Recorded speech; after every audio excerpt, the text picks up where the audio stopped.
کیونکہ حنفی کی روشنی میں اس کا جواب عرض کروں گا، اس کا خون جائز نہیں ہے، اس کا پتا جو ہے وہ جائز نہیں ہے کھانا، پرائیویٹ پارٹس جو ہیں وہ کھانا جائز نہیں ہے، مثانہ کھانا جائز نہیں ہے، غدود نہیں کھائے جا سکتے۔ اوجری کے حوالے سے بھی اختلاف، اس میں خلاصتاً بات یہ ہے اگر آدمی اپنی نگرانی میں اس کی صفائی کا اہتمام کرتا ہے، اس کا دل مطمئن ہے تو وہ کھا سکتا ہے۔ سعودی عرب، متحدہ عرب امارات اور دیگر خلیجی ممالک میں آج عید الاضحیٰ انتہائی عقیدت اور احترام سے منائی جا رہی ہے۔ مسجد الحرام اور مسجد نبوی میں لاکھوں فرزندان اسلام نے نماز عید ادا کی۔ ادھر میدان عرفات سے واپسی کے بعد حجاج کرام آج بڑے شیطان کو کنکریاں مار رہے ہیں، قربانی کر رہے ہیں، سر منڈوا کر احرام کھول رہے ہیں اور اب طواف زیارت اور صفا و مروہ کی سعی عام لباس میں انجام دے رہے ہیں۔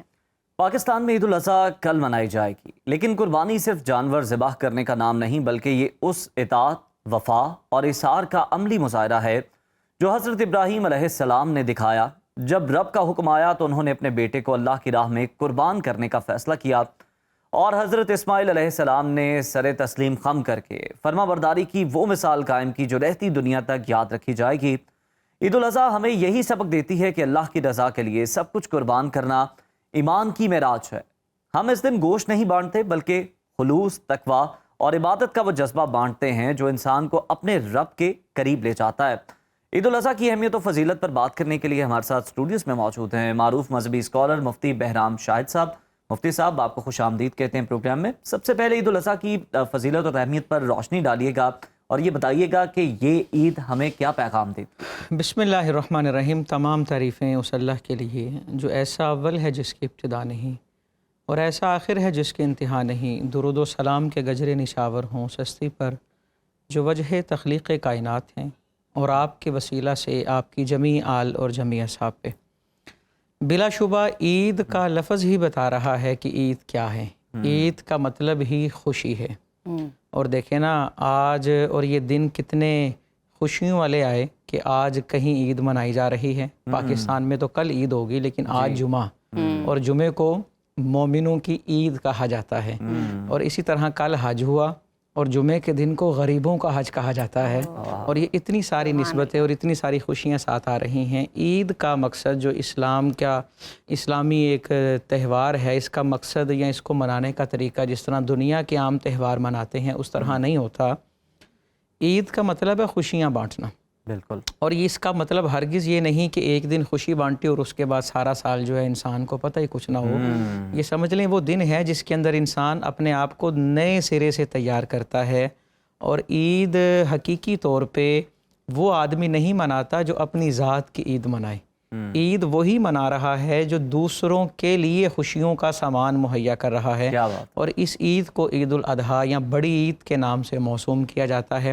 قربانی والی عید ہے، اور ان دنوں میں اللہ رب العزت نے مومنوں کو خصوصاً کھانے اور پینے کا حکم دیا۔ یہی وجہ ہے کہ ان دنوں میں اگر کوئی روزہ رکھتا ہے تو اس کے لیے جائز ہی نہیں ہے۔ سال کے 5 دن ایسے ہیں جن میں روزہ رکھنا جائز نہیں۔ ایک تو عید الفطر کا دن، ایک پہلا دن، اور 4 دن یہ عید الاضحیٰ والے جن کو ایام تشریق کہتے ہیں، 10، 11، 12 اور 13 ذی الحج۔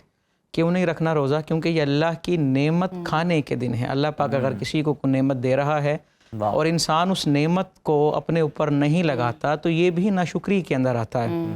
انسان خود بھی خوش رہے اور کسی کی خوشی کا سامان بنے، اور سب سے خوبصورت بات یہی ہے کہ انسان وہی ہے جو دوسروں کے لیے زندگی بسر کرتا ہے۔ نبی اکرم صلی اللہ علیہ وآلہ وسلم کا اسوہ حسنہ دیکھیں، عید کے لیے تشریف لے کے جا رہے ہیں نماز پڑھنے، اور صحابہ کرام منتظر ہیں کہ ابھی عید کا خطبہ ارشاد فرمایا جائے گا، لیکن وہ زبانی خطبہ جو تقریر کرنی تھی اس سے پہلے ایک عملی خطبہ دیا، اور وہ یہ ہے کہ راستے میں کچھ بچے جو پریشان کھڑے ہیں وہ اس وجہ سے پریشان ہیں کہ عید کے دن بھی ہمارے پاس نیا لباس نہیں۔ آپ نے ان کو لیا، اپنے گھر لے کے گئے، اور انہیں وہی لباس پہنایا گیا جو اپنے شہزادوں کو پہنایا، اور سب سے پہلے ان کی حوصلہ افزائی کی، ان کے سر پہ دست شفقت رکھا۔ یہ وہ خطاب کی عملی صورت ہے جو ابھی بعد میں ہونا ہے۔ سبحان اللہ، سبحان اللہ، بہت خوب۔ اچھا مفتی صاحب، بڑا اہم سوال پوچھنا چاہ رہی ہوں، لوگوں کے مائنڈ میں ہوتا ہے عید الاضحیٰ کل ہے، اتنے سارے سوالات آ رہے ہوتے ہیں کہ اللہ تعالیٰ کی خوشی کے لیے کرنا ہے تو کوئی قدم غلط نہ ہو جائے۔ مجھے یہ بتائیے کہ قربانی کے گوشت کی تقسیم کے حوالے سے اسلام کیا رہنمائی کرتا ہے، اور اس کے ساتھ ساتھ کیا اس کے کچھ مخصوص حصوں کے حوالے سے بھی بتائیے گا، کتنا حصہ غریبوں میں، کتنا حصہ ہم خود رکھ سکتے ہیں، رشتہ داروں میں کتنا حصہ بانٹنا چاہیے؟ دیکھیے جی، کوئی بھی عمل ہے نا، اس کا دار و مدار انسان کی نیت پہ ہوتا ہے۔ پہلے اسلام کا جب آغاز تھا اس وقت تو 3 دن سے زیادہ گوشت رکھنا جائز ہی نہیں تھا قربانی کرنے والا، لیکن جب لوگوں کے اندر بانٹنے کا جذبہ پیدا ہوا اور مفلسی کا عالم کم ہوا تو نبی اکرم صلی اللہ علیہ وآلہ وسلم نے فرمایا، پہلے منع کیا تھا، اب اجازت ہے، اب اس کو سٹور کر سکتے ہو۔ اس کا ایک بہترین طریقہ، ایک مسنون طریقہ یہ بتایا گیا کہ 3 حصے کر لیے جائیں۔ ایک حصہ انہیں دیا جائے جن پر زکوٰۃ لگتی ہے، ایک حصہ انہیں دیا جائے جو ہمارے صلہ رحمی کے مستحق ہیں، اور ایک حصہ انسان اپنے لیے رکھے۔ اور اس کے اندر جو بندہ سارے کا سارا ہی تقسیم کر دے اسے بہت زیادہ فضیلت دی گئی ہے۔ آدمی اپنی قربانی سے خود کچھ نہ کچھ کھائے، چونکہ یہ سنت ہے۔ نبی اکرم صلی اللہ علیہ وآلہ وسلم بڑی عید کے دن پہلا کھانا جو کھاتے تھے وہ اپنی قربانی کا کھاتے تھے۔ انسان اسے اپنا ناشتے کا آغاز کرے، اس کے بعد بہتر طریقہ دیکھے نا انسان کتنے خلوص سے، کوئی آدمی عام دنوں میں اس طرح کا اہتمام نہیں کرتا، بڑے چھوٹے افسر ملازم سارے مل کے اس قربانی کو ذبح کر رہے ہیں، کسائی ہونے کے باوجود خود گوشت کاٹ رہے ہیں، ان کو پیک کر رہے ہیں صاف ستھرا کر کے، صرف مقصد کیا ہے؟ اللہ کی رضا۔ سنت ابراہیمی جس کو یاد کیا جا رہا ہے، جس کو تازہ کرنے کے لیے معاملات کیے جا رہے ہیں، فقط اللہ کی رضا۔ اب اس کے اندر بہت سارے معاملات ایسے ہوتے ہیں جس طرح آپ نے کہا سوالات کی بھرمار ہے اور وقت میں گنجائش نہیں، اسی طرح ہمارے پاس بھی سوالات، جو بھی بکرا لینے یا جانور لینے منڈی گیا وہ بار بار فون کر کے پوچھتا ہے، یہ ایشو ہے، یہ ایشو ہے، یہ لے لوں یا نہ لوں، دین کیا کہتا ہے، شریعت کیا کہتی ہے، عیب یہ ہے یا نہیں ہے۔ تو انہیں سب سے پہلے آپ کے وساطت سے یہ عرض کریں گے کہ جانور کا عیب بعد میں، سب سے پہلے اس کمائی کا عیب معلوم کریں جس سے جانور خریدنے سے۔ جانور بے عیب بعد میں ہوگا، پہلے وہ رقم بے عیب ہونا ضروری ہے جس سے وہ جانور خریدنا ہے۔ کیونکہ قربانی جو ہم کرتے ہیں نا سنت ابراہیمی میں، یہ تو فدیہ ہے۔ سورہ صافات پڑھیں تو اللہ پاک فرماتا ہے ہم نے فدیہ دیا اس قربانی کا ذبح عظیم سے۔ یہ جانور تو فدیے میں آیا ہے، یہ تو اس فدیے کی یاد ہے۔ اصل قربانی کیا ہے؟ وہ قرآن کے لفظ ہیں فلما اسلما، وہ حضرت ابراہیم اور حضرت اسماعیل کی گفتگو ہے کہ اللہ کے حکم پر آمادہ ہو جانا اور بغیر چون چرا کیے، اور یہ کہنا کہ اللہ کا حکم ہے، بغیر کوئی حکمت جانے، بغیر کوئی چیز، حضرت میں خم کر دینا، اس کی جو ہے بندگی کرنا۔ حضرت اسماعیل علیہ السلام نے یہ عرض کیا تھا کہ میرے ہاتھ پاؤں باندھ دیں، کہیں بشری تقاضوں کے مطابق حرکت کروں اور اللہ کا حکم پورا نہ ہو سکے۔ ہاتھ پاؤں باندھے گئے، پھر بعد میں انہوں نے کہا کھول دیجئے۔ یہ کیسے ہو سکتا ہے کہ اللہ کا حکم آئے اور میں حرکت کروں؟ اچھا مفتی اس چیز کا نام قربانی۔ گوشت کی تقسیم کے حوالے سے آپ نے آنسر کیا، اسی طرح ایک اور سوال ہے جس کے بارے میں اکثر لوگ پوچھتے ہیں، جاننا چاہتے ہیں کہ قربانی ہم جاتے ہیں، ہم سڑکوں پہ جاتے ہیں، جگہ جگہ بینرز ہمیں نظر آتے ہیں، قربانی کی کھال یہاں پہ دے دیں، وہاں پہ دے دیں، اس نمبر پہ ہمیں کانٹیکٹ کریں۔ قربانی کی کھال سے متعلق شرعی حکم کیا ہے؟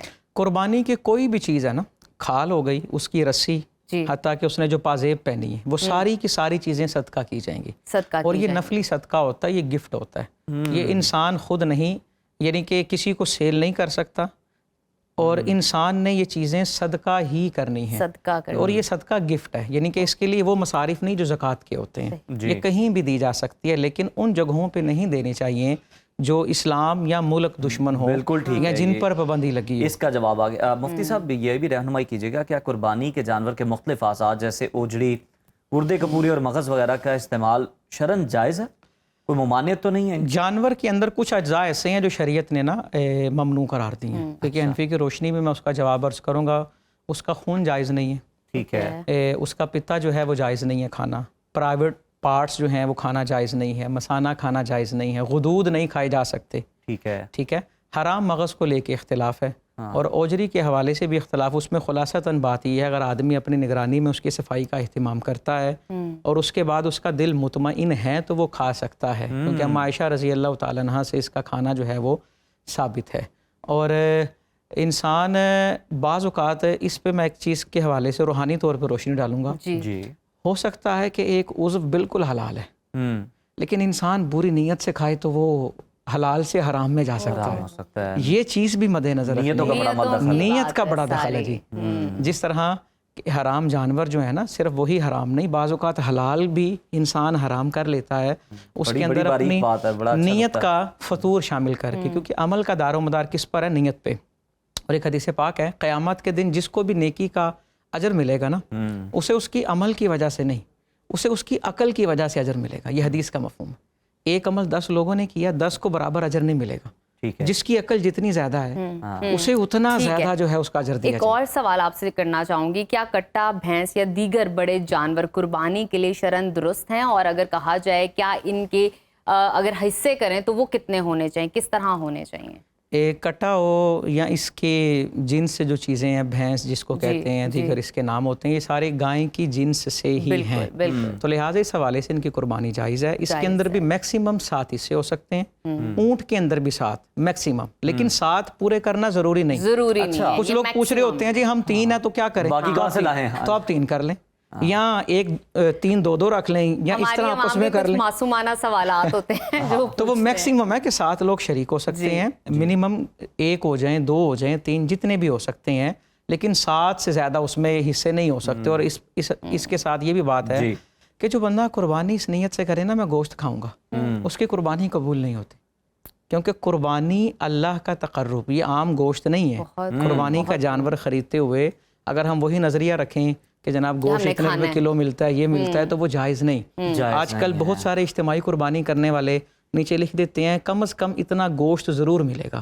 تو انہیں چاہیے ایسا نہ کریں تاکہ لوگوں کا ذہن جو ہے وہ اس طرف آئے ہی نہ، اور انہیں سمجھایا جائے باقاعدہ کہ قربانی کا مقصد گوشت کھانا نہیں ہے، یہ اللہ کی رضا. سورہ حج کے معیار پہ جا کے انہیں مطمئن نہ کریں، جو اسلامی تعلیمات ہیں جو اس کی روشنی میں آپ ان کی جو ہے رہنمائی کریں. بہت شکریہ مفتی صاحب، وقت ہمارے پاس ختم ہو چکا ہے. آپ کی آمد کا شکریہ.